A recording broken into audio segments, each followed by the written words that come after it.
Մենք վերադարձանք եւ շարունակում ենք մեր եթերը։ Ավարտվել է Էդվարդ Միրզոյանի անվան պատանի կոմպոզիտորների հանրապետական 13-րդ մրցույթը։ Մայիսի 12-ից 18-ը Երևանում կայացած կոմպոզիտորական մրցույթին մասնակցում էին մինչև 18 տարեկան 15 պատանի կոմպոզիտորներ։ Հաղթողների ու մրցույթի մասին առհասարակ կպատմեն մեր հյուրերը։ Էդմոն Մակարյան, մրցույթի գեղարվեստական ղեկավար, հաղթողներ Վիկտորիա Ուլիխանյանը եւ Գարիկ Հարությունյանը։ Բարի լույս։ Բարի լույս։ Նախ շնորհավորում ենք ձեզ հաղթանակի կապակցությամբ։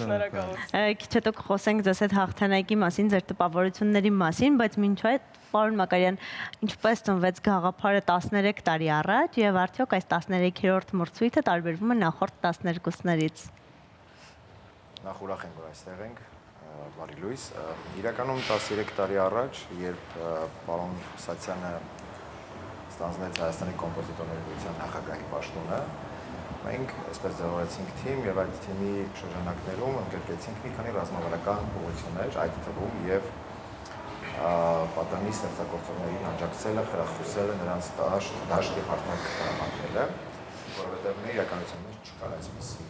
պրոյեկտ, նախագիծ, մրցույթ եւ առհասարակ մեր ուսումնասիրությունները ցույց են տալիս, որ տարածաշրջանում չկա նման պրոֆեսիոնալ, ակադեմիական, կոմպոզիտորական պատանի նվիրված պրոյեկտ։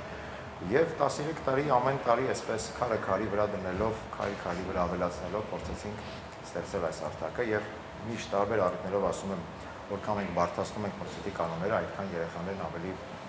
այսպես պատասխանատու կերպով տակից դուրս են գալիս եւ լավ իմաստով են տակից դուրս գալիս։ Ես ներողություն եմ խնդրում, մենք այս պահին պետք է ընդհատվենք կարճատևի երաժշտական դադարով, այնուհետև կվերադառնանք ու անպայման կշարունակենք մեր զրույցը։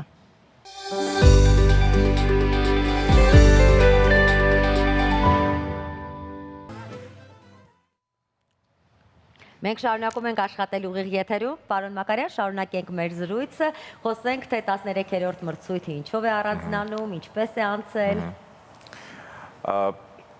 Ասել, որ լավ է անցել, կնշանակի ոչինչ ասել, մենք այս տարի ունենք նորարարություն, այն էր, որ պատմության մեջ առաջի անգամ սա արդեն այսպես հպարտորեն կարելի է ասել, ողջ կոմպոզիտորական նախագծերի պատանիների նվիրված պատմության մեջ առաջի անգամ մենք ներմուծեցինք խորեոգրաֆիկ տար, ինչը դա իրենից ներկայացնում մեր պատանի ստեղծագործողների ստեղծագործությունների հիման վրա դրվեցին խորեոգրաֆիկ պատկերներ։ Սա հրաշալի քայլ էր երեխաներին, պատանիներին մոտեցնել նաև խորեոգրաֆիկ արվեստը, ինչու ոչ նաև հետագայում օպերան, բալետը, որպեսզի նրանք շարժառիթ ունենան ստեղծագործելու։ Քալաշյան պարարվեստի դպրոցի եւ Կադանս անսամբլի շնորհիվ մենք կարողացանք հրաշալի համարներ ունենալ եւ որպես մրցանակ նաեւ հաղթողները ստացան իրենց ստեղծագործների վրա հիման վրա հետագայում նույնպես խորեոգրաֆիկ պատկերներ ունենալու հնարավորություն։ Իթիվս այլ մրցանակների։ Ահա, մրցանակների մասին եւս կխոսենք հաղթող մասնակիցների հետ, երբ ձեր անունը լսեցիք որպես հաղթող մասնակից, ինչ զգացիք։ Շատ մեծ երջանկություն։ Իմ վիճակն էր, ես ինձ նստած եմ ու երկրորդը իմ անունը հնչեց։ Ես իրականում ինչ-որ չափով սպասում էի։ Բայց երբ որ ես լսեցի իմ անունը, ես Իսկ Վիկտորիա, ինչ ստեղծագործությամբ եք ներկայացել։ Ես երկու ստեղծագործություն էի գրել, քանի որ երկու փուլ է մրցույթը։ Առաջին ստեղծագործությունը Ջութակի եւ Դաշնամուրի համար Դեղցանիկի երգը։ Եվ երկրորդ ստեղծագործությունը Դաշնամուրի համար Յանոյի Զարթոնքը։ Այդ երկու ստեղծագործությունն էի ներկայացրել։ Որքան ժամանակ էիք աշխատել ստեղծագործության վրա։ Դեղցանիկի երգի վրա ընդհանուր ես աշխատել եմ մի օր։ Կարող եմ պատմել։ Մեկ օրում գրել եք մի ամբողջական ստեղծագործություն։ Մի ամբողջ օր։ Առավոտից երեկո։ Մեկ օրում մի ամբողջ ստեղծագործություն։ Ինձ թվում է։ Իհարկե քիչ է։ Չէ, 8 ժամում։ 8 ժամում։ Տեսնում ես, տաղանդավոր մարդիկ։ Այո։ 8 ժամում, չէ, իսկապես դա այդպես էր, որովհետև հիմնականում ոնց եմ ստացվում, որ ես ստեղծագործում եմ։ Ես սիրում եմ անել իմպրովիզացիաներ Դաշնամուրի վրա։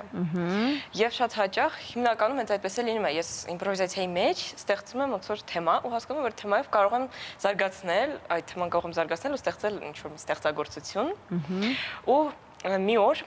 ես արթնացա, մոտեցա Դաշնամուրին, ինչպես միշտ, որպեսզի ուղղակի ինձ համար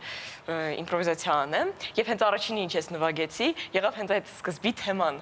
Ու ես մտածում եմ, սա պետք է լինի ստեղծագործություն։ Ու ես վերցրեցի իմ համակարգիչը եւ նստեցի եւ առավոտվա ինձ մինչեւ երեկո այդտենց գրեցի դա այդ ստեղծագործությունը։ Ես միտք ունեի գրել Ջութակի եւ Դաշնամուրի համար ստեղծագործություն, քանի որ գտել էի մի մրցույթ ջութակարների Սլովենիայում։ որ ես իմիջիայլոց շուտով կգնամ Տարտինի անվան։ Եվ այնտեղ հետաքրքիր բան կար ծրագրում։ Կարելի էր ներկայացնել սեփական ստեղծագործությունը։ Ես այնքան ուրախացա, որ տեսա այդպիսի բան, որովհետև իմ համար մեծ հաճույք է միշտ լսելը, թե ինչ են մտածում իմ տարիքակիցները եւ ինչպես են իրանք գրում այդ իրենց մտքերը երաժշտության միջոցով։ Այսինքն դուք ուզում եք մասնակցել մրցույթին, որպեսզի տեսնեք, թե ձեր հասակակիցները ինչեր են գրում։ Այո, նաեւ դա շատ հետաքրքիր ոնց որ process-ը լսել եւ ինչ հետաքրքիր ինչպես ենք մտածում ու դա ինձ նաեւ շատ հետաքրքիր էր իմանալ նաեւ Եվրոպայում թե ինչպես են մտածում, որովհետեւ միջև այդ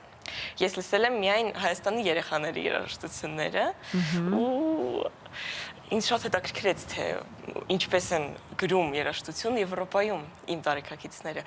ու ասացի ես պետք է անպայման մասնակցեմ այդ մրցույթին եւ մտքումս պահում էի գրել ջութակի համար ստեղծագործություն եւ երբ մտածեցի այդ թեման միանգամից ստացեցի գրելու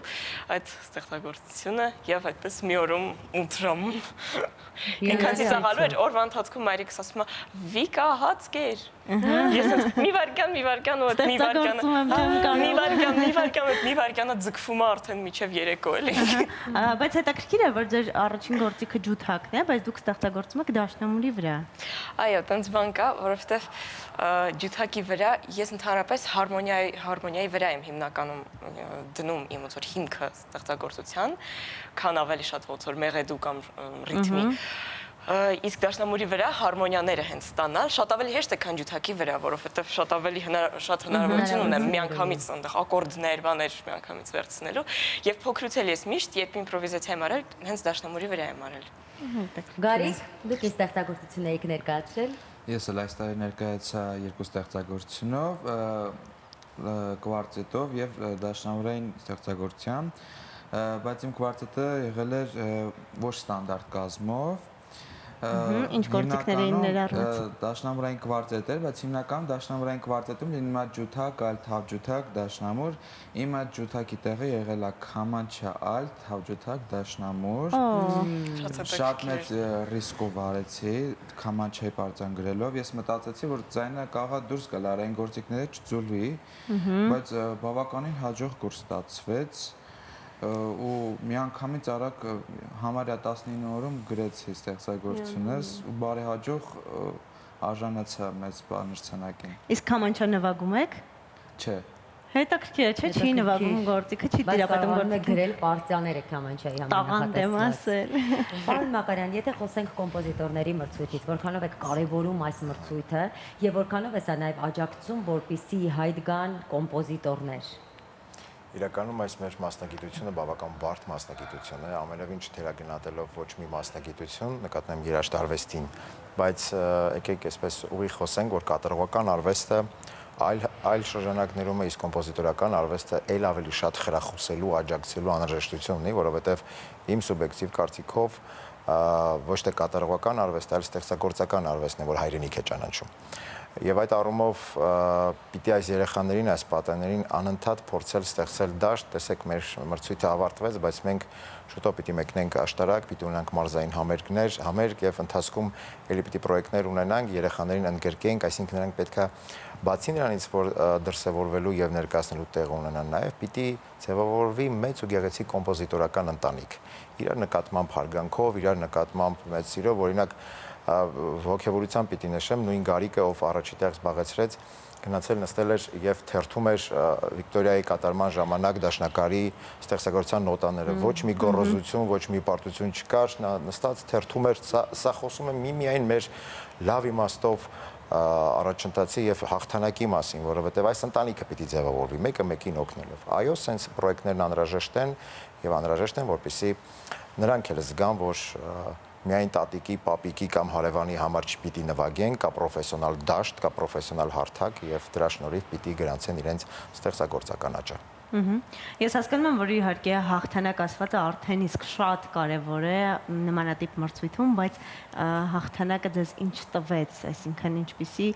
խրախուսանք կար հաղթանակի ետևում թաքնված։ Դե իրականում ես հենց մասնակցել եմ այս մրցույթին մի քանի անգամ ու առաջին անգամները ես ուղղակի խրախուսական դիպլոմ եմ ստացել եւ ոչ մի բան չեմ ստացել,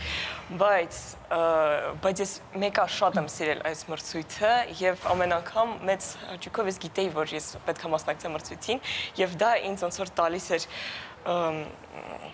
տալիս էր մղում, որպեսզի ես գրեմ ստեղծագործություն, որտեղ ես գիտեի, որ պետք է մասնակցեմ այս մրցույթին, ու դրա համար ես գրում եմ ստեղծագործություն։ Դա հենց առաջին բանն է, ինչ տվել է ինձ այս մրցույթը։ Դե հաղթանակը առաջին հերթին հենց այդ երջանկությունն է, այդ էմոցիան է, որը ես ապրեցի, եւ այդ գավաթը, որը ստացա, շատ սիրեցի, եւ այդ որը մինչև հիմա ապրում է Վիկտորիա։ Շատ ուրախացա ես իրականում շատ։ Բայց ուզում եմ ասել, այն երեխաները, ովքեր էլ ոչ մի բան չստացան, նրանց ստեղծագործություններն էլ էին շատ լավը, եւ ես շատ հավանեցի բոլորի ստեղծագործությունները եւ ուզում եմ ասել իրենց, որպեսզի իրանք չմտածեն դրա մասին եւ միայնպես մի անգամ էլ մասնակցեն, անդադ մասնակցեն, գրեն ստեղծագործություններ, որովհետեւ ես էլ մի քանի անգամ մասնակցել եմ, մի անգամ երկրորդ տեղ եմ ստացել, երկու անգամ ընդհանրապես ոչ մի բան չեմ ստացել, բայց իմաստը ոնց որ դրա մեջ չէր այդքան, ինչքան մասնակցությանը, լսելու ուրիշների ստեղծագործությունները, եւ ստեղծագործելու իհարկե։ Եվ իհարկե ստեղծագործելու, այո։ Գարիկ, իսկ դուք որորդ անգամ եք մասնակցում Ես մրցույթին։ մասնակցում եմ արդեն 3-րդ անգամ եւ վերջին անգամ շատ ինչպես ասեմ ընկերասիրություն տվեց ինձ շատ համարձակություն իհարկե շատ հաճելի մթնոլորտ էր այս մրցույթը, որը իմ ամենասկզբի մրցույթն էր, ես որ առաջին անգամ մասնակցեցի, իրոքից կարելի ասել, որ այս մրցույթը ինձ համար ընտանիք է արդեն, որովհետև չգիտեմ, ինչքան էլ վերջի անգամն է, ես հաստատ այս մրցույթից չեմ կտրվի, գոնե հանդիսատես, որպես ես կգամ կներկայանամ։ Իսկ ինչու է վերջին անգամ տարիքային սահմանափակում կա մինչև 18 տարեկան։ Պարոն Մակարյան 13 տարի, այսինքն ամեն տարի առնվազն 15 կոմպոզիտորների բացահայտել։ Ինչ արդյունքներ են այս տարիների ընթացքում թե հաղթողները եւ թե մասնակիցները գրանցել։ Դե տարիներ եղել են, որ ավելի շատ են եղել մասնակիցներ, սա հարաբերական է եւ այս տարի էլ կարող էին մի փոքր ավելի շատ լինեն, ուղղակի վերջի վարքյանին մի քանի մասնակից ունեցան տեխնիկական խնդիրներ եւ այսպես մրցութային փուլից դուրս մնացին։ Գիտեք, մենք նայում ենք, ուսումնասիրում ենք վիճակագրությունը, նրանց անցած եւ անցնելիք ճանապարհները եւ տեսնում ենք, որ մեկը սովորում է Գերմանիայում, մյուսը սովորում է Շվեդիայում, մեկը սովորում է մյուսները մեծամասնություն սովորում են կոնսերվատորիայում, նրանցից շատերն արդեն ունենք նաև դասատուներ են դարձել, երաժշտական դպրոցներում ասենք փոքր բալիկներ էին, բայց հիմա արդեն բանկավարժներ են դարձել, գիտեք, այս ամեն ինչը խոսում է այն մասին, որ իրոք այս ճանապարհը, որ մենք որդեգրել ենք, այս սկզբունքները, որը որդեգրել ենք, իրոք նպատակային է, որովհետև այս երեխաներն են մեր վաղվա ապագան, այս երեխաների կողքին պիտի լինել եւ տեսնելով նրանցից շատերի մեծ անցած ճանապարհը, այո, կան երեխաներ, ովքեր որ հրաշալի հաշվապահներ են դարձել, բայց պիտի փաստել, որ այս կոմպոզիցիան նույնպես մեծ ներդրում ունի իրենց հաշվապահական գործունեության մեջ, որովհետև ստեղծագործական ունակությունը եւ առհասարակ արվեստին մոտ լինելը հաստատ չի խանգարի, ընդհակառակը կօգնի։ Իսկ ինչ չափանիշներով եք գնահատել մրցույթի ընթացքում ու ինչպիսի նորարարություններ եք տեսել պատանի ստեղծագործողների կողմից։ Չափանիշները գիտեք շատ մեծ են, որովհետև նախ առաջին հերթին պիտի փաստեմ, որ մեր մրցույթային եզակի մրցույթներից է Հայաստանը, որն ունի ժյուրիի 7 կազմ, սա արդեն խոսում է բազմակարծիքության, այո, բազմակարծիքության, ապահովության եւ պրոֆեսիոնալության մասին, եւ եթե հաշվի առնենք, թե ովքեր են ժյուրիի կազմում, կոմպոզիտորների միության նախագահ Արամ Սաթյանը, ժողովրդական արտիստ Մարտին Վարդազարյանը, անվանի դիրիժոր արվեստի վաստակավոր գործիչ Ռուբեն Ասատրյանը, ջազ փոփ ամբիոնի վարիչ, պրոֆեսոր, կոմպոզիտոր Նարինե Զարիֆյանը, Գիտությունների ազգային ակադեմիայի արվեստի ինստիտուտի տնօրեն երաժշտագետ Աննա Ասատրյանը, պետական մրցանակի դափնեկիր Էդուարդ Հայրապետյանը, Ոլորտի լավագույնները։ Ոլորտի լավագույնները եւ բնականաբար այս մարդկանց աչքից չէր վրիպի անգամ ամենափոքր դետալը եւ իհարկե մենք բոլորս մեծ ընտանիք ենք, բայց սա մրցույթ է եւ ունի իր կանոնները եւ մեր ժյուրին պրոֆեսիոնալ մոտեցում ցուցաբերեց եւ գնահատեց եւ դա է հենց արդյունքը, որ ավագ խմբում ունեցանք 2 հաղթող, եթե մենք շարժվեինք ստանդարտներով, ապա կլիներ ենթադրենք 1 հաղթող, բայց հենց շնորհիվ այս պրոֆեսիոնալիզմի եւ մանր այսպես իրանցից յուրաքանչյուրի ստեղծագործների նկատմամբ խորը վերլուծությունից մենք արդյունքում ունեցանք այս երկու հրաշալի հաղթողներին եւ օգտվելով առիթից նաեւ ուզում եմ նշել մեր մյուս բոլոր մրցանակակիրներին Հրաչյային, Ադրիանային, Արայիկին, Մոնթեին, Արթուրին, նրանք կրծեր խմբի երեխաներն էին, իսկ մեծերից դե բնականաբար Վիկայի եւ Գարիկի գլխավորությամբ նաեւ երկրորդ հորիզոնականը Նորայրը զբաղեցրեց եւ երրորդ հորիզոնականը Գրիգորը զբաղեցրեց։ Ես ուզում Շնորհավորում եմ ենք եւս մեկ անգամ իսկապես ձեզ մաղթում ենք բազմաթիվ հաջողություններ եւ վստահ ենք, որ սա ձեր կոմպոզիտորական կյանքի դեռ սկիզբն է։ Ես եւս մեկ հարց ունեմ, ուզում եմ հասկանալ ինչպես եք կարողանում ձեր ստեղծագործությունը վստահել որևէ մեկին, ով պետք է կատարի դա։ Ենթադրեք Վիկտորիան գրել է Դաշնամուրի եւ Ջութակի համար ստեղծագործություն, Ջութակի պարտիան հավանաբար դուք եք կատարել, իսկ Դաշնամուրին ինչպես եք ընտրել, թե ով պետք է կատարի։ Դե իրականում դա այդքան էլ դժվար չէր, քանի որ մենք ունենք մեր սիրելի ընկերուհուն Արաքս Ասճյանին, դաշնակահար իմիջիալոց բարևներ, եթե նայում ես, եւ մենք շատ հաճախ ենք նրա հետ կատարում, ես իրեն շատ եմ վստահում, որովհետեւ շատ լավ գիտեմ, թե ինչ լավ է ինքը նվագում, գիտեմ, թե ինչ հավես է իր հետ նվագել եւ իսկապես շատ մեծ հաճույք եմ ստանում, երբ իր հետ նվագում եմ, եւ դրա համար դա շատ հեշտ է հենց իրեն, հա։ Կարիք իսկ ձեզ համար 4 երաժշտի պետք է ընտրեիք։ Ընդհանրապես իմ համար դժվար չէր, քանի որ նրանք նաև իմ ընկերներն էին, հաշվի առնելով նաև ես հաշվի եմ առնում իրանց պրոֆեսիոնալիզմը, ու ես վստահում եմ այն մարդուն միանգամից, եթե նրան տալիս եմ ստեղծագործությունը։ Հիանալի։ Հրաշալի է։ Շնորհակալություն, ձեզ մաղթում ենք հաջողություններ, հույսանք, որ սա 13-րդն է, բայց դեռ շատ ու շատ այսպիսի մրցույթներ են լինելու եւ ամեն տարի բացահայտելու ենք նոր ու ել ավելի հետաքրքիր երիտասարդ կոմպոզիտորների։ Շնորհակալություն զրույցի համար։ Մենք անցնենք առաջ եւ իհարկե ինչ պետք է անենք, պետք է լսենք լավ երաժշտություն այս երաժշտական թեմայից հետո։